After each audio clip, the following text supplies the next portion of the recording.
Y ustedes, aparte de ser rescatados, tienen la oportunidad de creer en Dios y cambiar todos esos pensamientos y todas esas estructuras de pensamiento que ustedes tienen, cambiarlas para que Dios esté morando en el centro del corazón.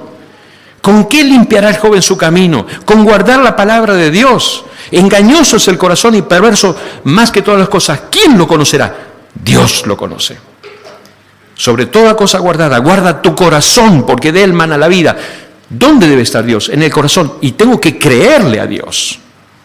Recuerde que poner en primer lugar a Dios es honrar a Dios. Y en segundo lugar es ejercer la fe. Poner en primer lugar a Dios es honrar a Dios, es ejercer la fe, es confiar en Él, es creerle a Él hasta la muerte. Y en tercer lugar, usted es bendecido, usted es honrado. Observe otra cosa más que es interesante señalar aquí, que tiene que ver también con esto del arte de aconsejar bíblicamente, pero me pareció muy interesante el pensamiento. Vivir en santidad le da significado a la vida. Hay dos necesidades básicas que todas las personas, todos nosotros tenemos. Si usted me dirá hambre, ya me está dando hambre, poco voy a comer. Sí, usted tiene la necesidad de comer, como yo también. Hay una persona que estudia la conducta humana y dijo, bueno, esa es la primera necesidad del ser humano, ¿no? La segunda necesidad es seguridad, dijo él. La tercera es amor.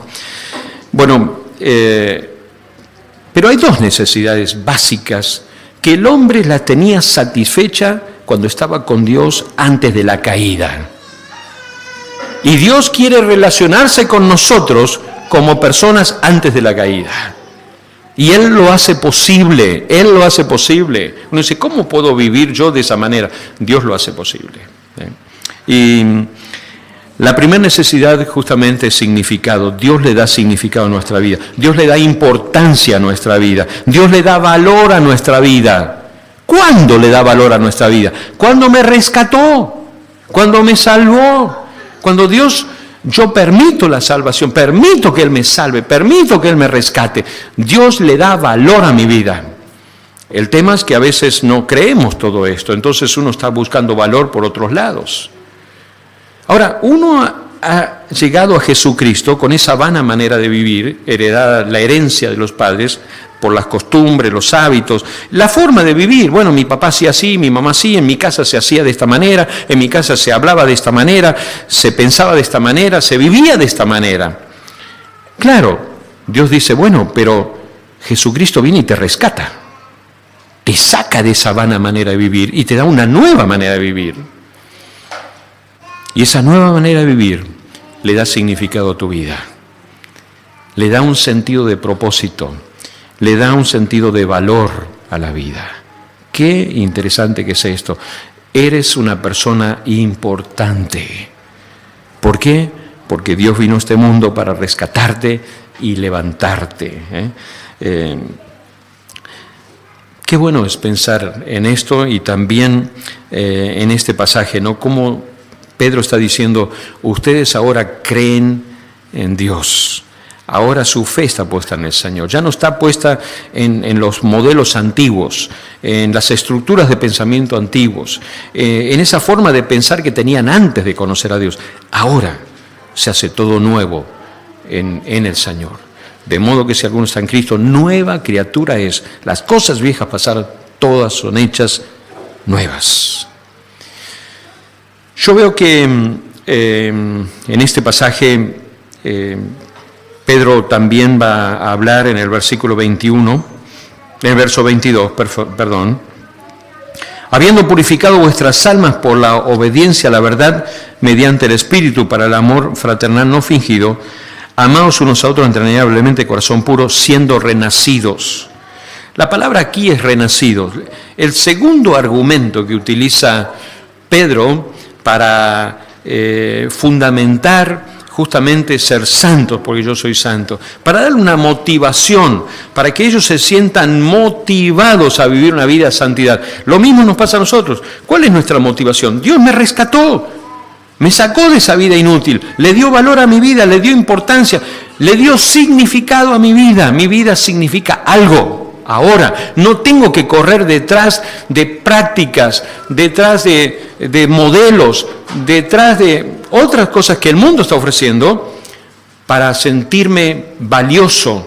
El sentido de valor de la vida está en Dios. Dios es el que le da valor. Por eso digo que cuando Adán y Eva estaban en el Edén, nunca se preocuparon de ninguna de estas cosas. ¿Por qué? Porque su vida tenía un significado tremendo. Eran importantes, todos los días venía Dios a hablar con ellos. Hoy día, por causa del pecado, hay gente que hace cualquier cosa por sentirse importante y sentir que su vida tiene significado. Y hay muchas personas que aún están dañando su vida, lastimando su vida. Se sumergen en el pecado, en la maldad, en la corrupción, para demostrar que su vida tiene valor y tiene significado. ¿Por qué no han conocido a Dios? ¿Por qué no han tenido un encuentro con Dios? Y Pedro le dice, ustedes tuvieron el encuentro con Dios. Valoren eso, valórenlo. Un creyente que ha tenido un encuentro con Dios, su vida es preciosa a los ojos de Dios. ¿Por qué el creyente va a estar buscando valía en su vida? Tratando de definir su valor personal, su estima personal en cosas, haciendo, cuando su valor lo tiene en Dios, quien le rescató. En segundo lugar, la palabra clave que utiliza Pedro para hablar a los hermanos es renacidos. Y es interesante las dos palabras estas que utiliza, ¿no? Rescatados y renacidos. Primero tiene que ser rescatado para después ser renacido. Es así. Él nos rescata y después nos hace nuevo. Dice la palabra de Dios aquí, pues ustedes han nacido de nuevo, y no de una simiente perecedera, sino una simiente imperecedera, por la palabra de Dios que vive y permanece para siempre. ¿Dios qué hace ahora?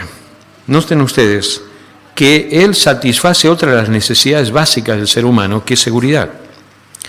Todos nosotros necesitamos significado, sentirnos que tenemos valor para alguien, que alguien nos diga algo, nos gusta que la gente nos diga qué lindo, qué bueno, qué bien, qué esto, qué lo otro, que tengamos significado para alguien. Pero también nosotros necesitamos seguridad. No estoy hablando solamente de la seguridad civil que necesitamos, eso se encarga el gobierno y la policía y las autoridades, sino la seguridad personal. Es esa seguridad que surge del alma, que yo me tengo que sentir seguro, necesito sentirme seguro. Necesito sentirme que soy alguien, que valgo, que estoy bien. Ahora, estas necesidades en el jardín del Edén estaban satisfechas. Y Adán y Eva disfrutaban la vida y diríamos que no tenían ningún problema. Ningún problema. Ellos se lo buscaron los problemas, pero no tenían ninguno, ¿no? Ningún problema tenían. ¿Por qué? Porque justamente esto básico estaba satisfecho en ellos. Y como dice Pedro aquí, dice, ustedes nacieron de nuevo, no de una simiente, de una semilla, porque habla de la semilla perecedera, sino una semilla imperecedera. ¿Cuál es el fundamento del nuevo nacimiento? La palabra de Dios. En el contexto lo tenemos aquí, la palabra de Dios que vive y permanece para siempre. Por la palabra, por la enseñanza, por la comprensión de la palabra de Dios, nosotros experimentamos un nuevo nacimiento, una nueva relación con Dios, un cambio en la vida. Veo que a veces la gente dice, si yo pudiera nacer de nuevo, O si yo podía volver a mi niñez, yo lo escuché. Si pudiera volver a mi niñez, cuántas cosas dejaría de hacer, cuántas cosas cambiaría.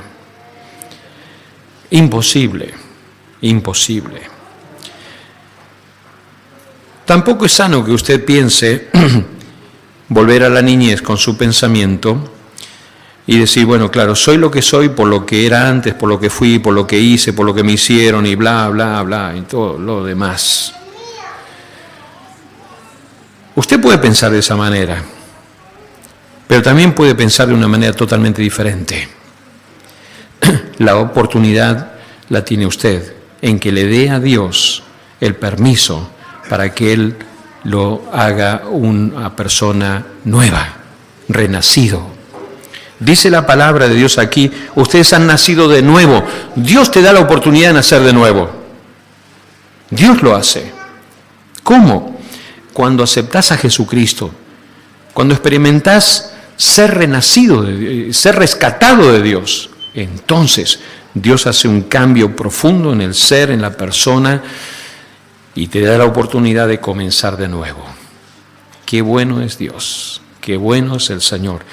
Él nos da la oportunidad de empezar de nuevo.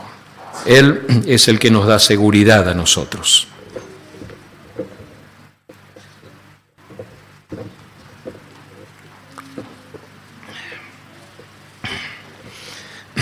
Él es el que nos da la oportunidad de comenzar de nuevo. Él es el que nos da a nosotros seguridad de nuestra vida. Nos hace sentir seguros y nos hace vivir seguros. ¿Por qué? Porque Él provee todo lo que nosotros necesitamos. Como Adán y como Eva en el jardín tenían todo, se sentían cómodos, se sentían tranquilos, se sentían bien, no tenían problemas. ¿Por qué? Porque sus necesidades básicas eran satisfechas. La gran pregunta que hice al principio, ¿por qué vivir en santidad, no? Puedo decir que eso tiene una respuesta directa de Dios. ¿Cuál es la respuesta directa de Dios? Porque Él es santo. Incluso observen ustedes que no me da lugar a dudas, directamente es un mandato. Sed santos porque yo soy santo, dice Dios. No me da opción a preguntar, no me da opción absolutamente a nada. Entonces lo que Pedro elabora es justamente la motivación, el fundamento a este mandato. Aceptar vivir en santidad, aparte de lo que hemos visto esta mañana, por la motivación que la palabra de Dios nos pone, es que cuando yo vivo en santidad estoy recibiendo de Dios lo que necesita mi persona, lo que necesitamos nosotros. Todos necesitamos seguridad y todos necesitamos significado, todos. Y Dios te lo da cuando vivimos en santidad. ¿Se da cuenta? Nos hace bien vivir en santidad. Dios satisface las necesidades más profundas del alma. ¿Qué significado entonces? Es recibir propósito de Dios, ¿no? Es recibir la importancia, una persona importante, una persona que tiene propósito, una persona que tiene valor.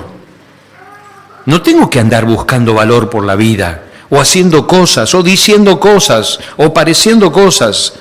Dios es el que le da significado a mi vida. Dios es el que me da seguridad. Dios es el que me ama incondicionalmente. Dios es el que me acepta permanentemente, todo el tiempo. Dios es el que le da seguridad a mi vida. ¿Se da cuenta? Y esto lo recibo de parte de Dios cuando camino, cuando vivo en santidad. ¿Qué es vivir en santidad entonces? Vivir en santidad es estar satisfecho con Dios. Uno puede estar muy en desacuerdo con uno mismo. Me encanta el libro Los Salmos porque tiene muchos mensajes, los automensajes, ¿no? Diré a mi alma, dice el salmista, ¿no? Y es como que se habla a sí mismo, se conversa con él mismo, ¿no? Pero vivir en santidad es estar satisfecho con Dios. Uno puede no estar satisfecho con uno mismo, pero cuando vamos en la presencia de Dios, digo, Señor, vos sí, yo te doy un sí por adelantado, porque confío en vos y porque te creo, y tú eres mi Dios. Dios quiere justamente que nosotros demos ese sí por adelantado. Vivir en santidad es andar como Él anduvo. Vivir en santidad es ser cada día más parecido a Él. Vivir en santidad es amarle más. Vivir en santidad es vivir la vida cristiana normal. Vivir en santidad es vivir en el Espíritu. Es esa vida en el Espíritu que refleja los frutos del Espíritu Santo de Dios, mas el fruto del Espíritu es amor, es gozo, es paz, es paciencia, es benignidad, es bondad, es fe, es mansedumbre, es templanza. Eso es vivir en santidad. ¿Cómo vas con tu vida? ¿Estás reflejando a Cristo en su vida?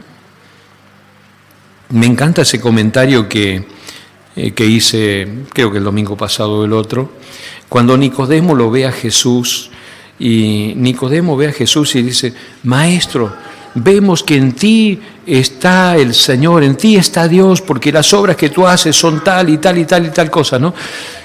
La gente podía ver en Jesús algo diferente. ¿La gente ve en nosotros algo diferente? Porque nuestra forma de hablar es diferente. ¿Cómo es tu forma de hablar? ¿Acaso ya estás usando groserías? ¿Acaso estás usando todavía palabras crueles y groseras y blasfemas? Quizás tenga aquí delante de la presencia de Dios y empezar a pedir perdón para que Dios cambie tu corazón. Porque el hombre bueno del buen tesoro de su corazón saca las buenas cosas. ¿Cómo es tu vida en el trabajo? ¿Te sigues quejando, siempre quejándote del trabajo? El trabajo tiene 8 horas y si te mandan trabajar las 8 horas te quejas, querés trabajar 7, que te paguen 8, o querés trabajar 6, que te paguen las 8. ¿Cómo es? ¿Cómo es esto? ¿Dónde vivimos? ¿Cómo estamos? ¿Cómo nos comportamos? ¿Reflejamos realmente a Cristo en nuestra vida? ¿Cómo están los impuestos? ¿Estás pagando los impuestos o no pagas los impuestos? Y no, tengo una deuda ahí, no sé, tengo que ir a sacar una moratoria. ¿Reflejamos a Cristo o no reflejamos a Cristo? ¿Cómo andamos en nuestras relaciones más cercanas? ¿Reflejamos a Cristo o no? Hay un pasaje en Romanos 6:22 que aparece allí también en la pantalla, dice, pero ahora quedaron libres del poder del pecado y se han hecho esclavos de Dios.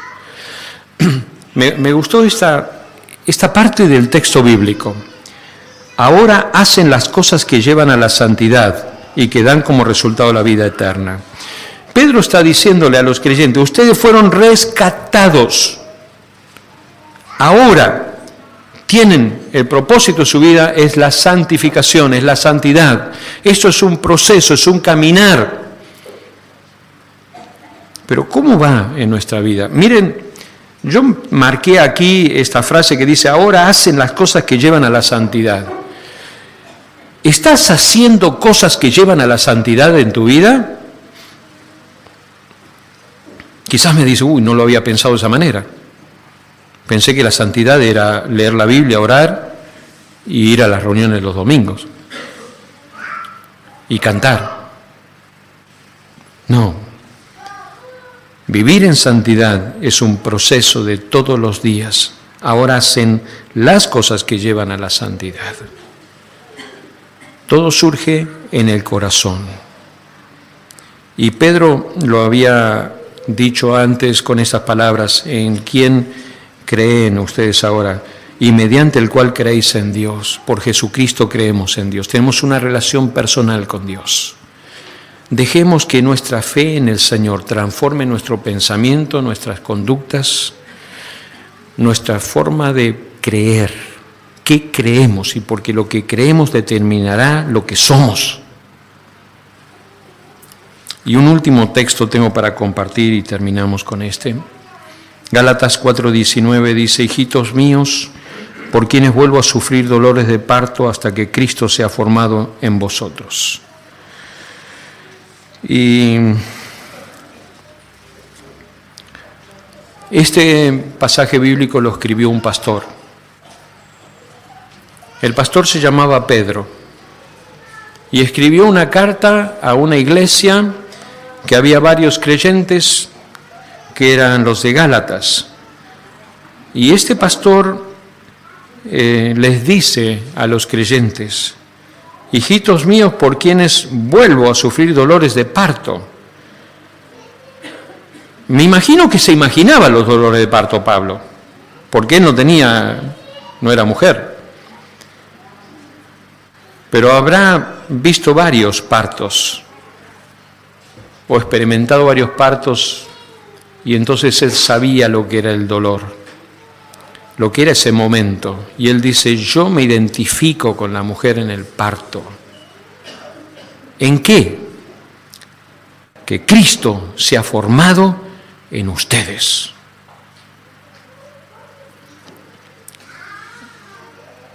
Que Cristo se ha formado. Ese es el anhelo del Señor. Cristo se ha formado en sus vidas. ¿Por qué hacemos lo que hacemos? Por las motivaciones, por lo que creemos y por lo que no creemos. Y Dios nos llama a nosotros y nos desafía a poner toda nuestra fe en el Señor, porque por Jesucristo nosotros conocemos a Dios. ¿Cuál es el problema más grande que tenemos? ¿Sabe cómo se llama? Incredulidad. No le creemos todo a Dios.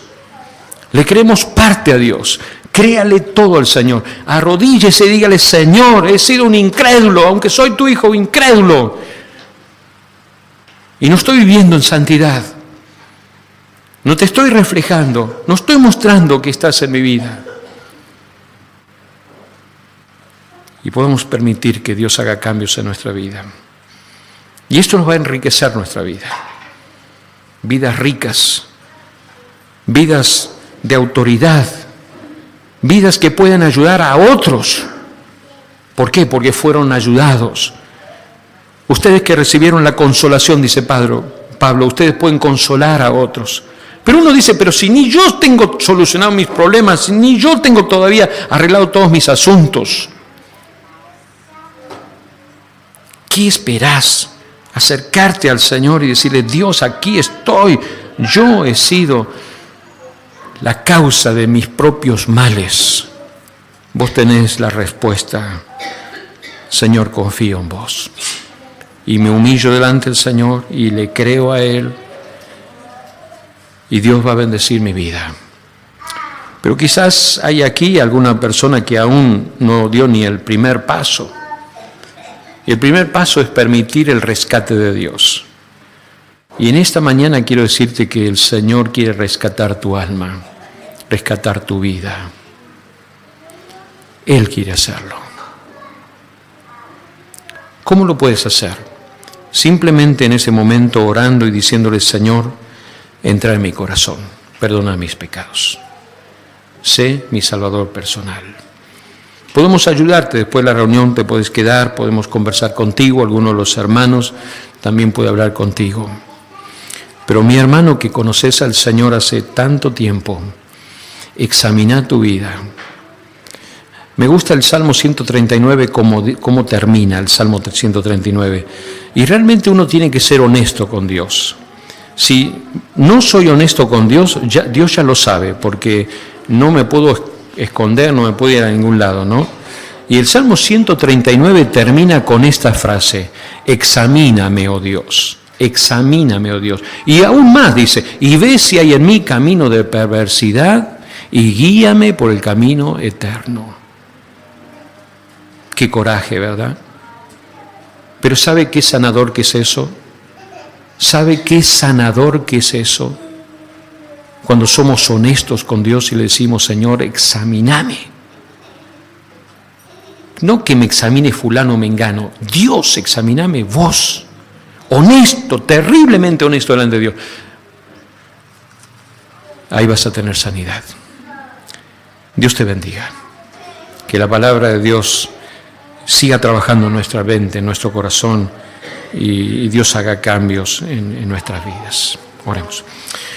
Señor, gracias por esa palabra que nos hace tanto bien. Gracias, Señor, porque tu palabra endereza lo que está torcido, nos alienta, nos corrige, nos exhorta y nos levanta. Gracias, Dios. Gracias porque tú tienes palabra de vida eterna, Señor. Gracias porque nos levantas. Gracias, Señor. Queremos vivir para ti, Señor. Gozarnos en ti, Señor. Gracias porque tú nos conoces y nos amas, Señor, también. Gracias, Dios. Gracias porque tú quieres cada día dialogar con nosotros y estar con nosotros. Señor, gracias. Gracias por todo lo que tenés preparado. En el nombre de Jesús. Amén. Que Dios te bendiga.